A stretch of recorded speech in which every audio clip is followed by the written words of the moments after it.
It's your boy Klue World, and I'm here for the Zildjian Foundry Sessions.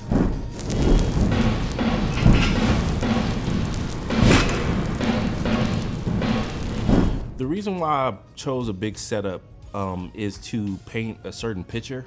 I love sweets. I love candy. And there's a way that I feel cymbals are the hard shell of a soft candy that the toms create.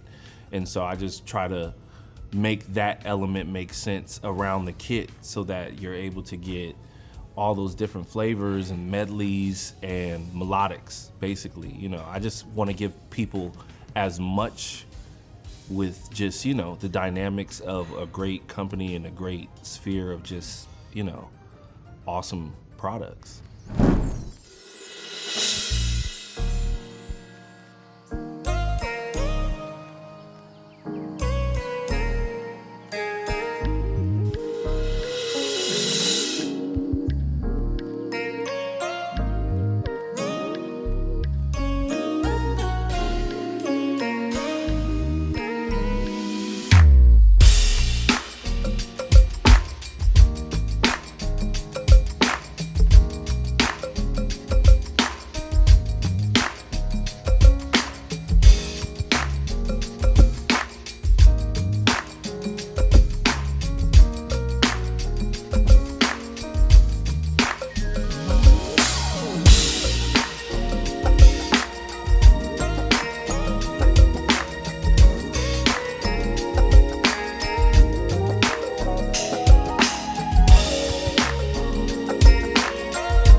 Well, the reason why I picked the Z Custom hi-hats is for the warmth and the bandwidth of it. When you listen to the hi-hats, you have the ability of having very light articulations and very harsh but not harsh in a way where it just sounds loud and it's just banging and clanging, but it's actually really a professional sound of being able to cut through music. One thing that I always tell people is you want to have a sound that if there's a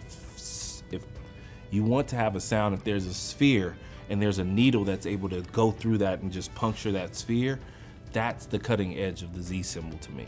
For using the fat hats, the reason why I wanted to use both is because that one has a warmer sound. The classy sound allows you to really have a cleaner sound in many cases, where you're actually able to be more in the fusion experience, more so the jazz, as well as the classical experience.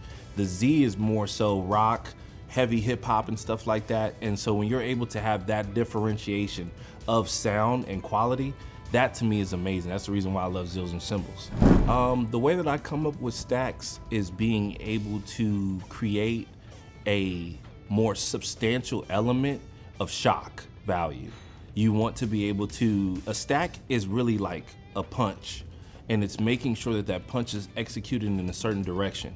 It's either to stop everything or it's either to shock everything. And so that's what I feel like a stack is supposed to be. It's either supposed to be a pinch or it's supposed to be a punch. The reason why I picked the Azuka, I gotta give a big shout out to my bro, Jamal Moore. I seen him use it and I said, okay, let me go ahead and try this one time. And I tried it and I said, wow, I never thought about this, but when you really think about it as a drummer, depending on your style of playing, we're percussionists too. And it allows you to have this type of percussionist flavor in your playing where you just don't sound like the drummer itself, but you sound like you're trying to encompass percussion with a lot of times not having one, right? Most bands have guitar players, keyboard players, bass players, and drummers. Rarely do we have percussion players, so that's our job where we can actually put that type of beauty in the music. The reason why I picked the dry splash is because I look at those as commas and periods and sentences when you're trying to create, because music is a conversation, right? And you want to sometimes be able to have the beauty of not ending a sentence, but carrying on a conversation. And I feel like that's what splashes do. They allow you to carry on the conversation of music, but they give you enough where you don't have to rely on your big period of a crash or a China or something like that to end a song. It actually still carries you over in the music. And that's why I feel like splashes are. They help you carry over to the next segment. Sometimes they're even beautiful in the midst of a conversation where you're able to say and but. That's what it is for me.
advice for other drummers in picking their sound in a great vault like this or any vault is you have to be intentional in taking your time and mindful that your eyes can read something, but your ears are what really plan out what you're doing, right?